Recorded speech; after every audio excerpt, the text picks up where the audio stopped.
বিবাহিত মেয়েদের ভুল করেও আলতা লাগানোর সময় এই 4টি কাজ করতে নেই, নয়তো স্বামীর ভালোবাসা শেষ হয়ে যায়, না হলে অকাল মৃত্যুও হতে পারে। জানার আগে আপনিও যদি বিশ্বাস করেন বিপদে পড়লে রক্ষা করবেন ভগবান শ্রীরাম, তাহলে ভিডিওটিতে একটি লাইক করে আর কমেন্টে জয় শ্রীরাম অবশ্যই লিখে যাবেন। নাম্বার 1, সূর্য ডোবার সময় ভুল করেও পায়ে আলতা লাগানো উচিত নয়। এটা করলে স্বামীর জীবন ঝুঁকিতে পড়ে যায়, যার ফলে মেয়েরা তাড়াতাড়ি বিধবা হয়ে যায়।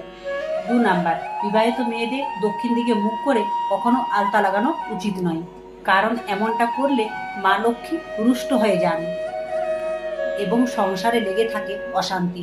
নাম্বার 3, বিবাহিত মেয়েরা আলতা পরার আগে যদি বয়স্ক পিতামাতাকে আলতা পরিয়ে না দেয়, তাহলে জীবনে তার খারাপ সময় চলে আসে। নাম্বার 4, বিবাহিত মেয়েদের শুধু নখে নয় পুরো পায়ে আলতা পরানো উচিত। পুরো পায়ে আলতা না লাগালে স্বামীর ভালোবাসা কমে যায়।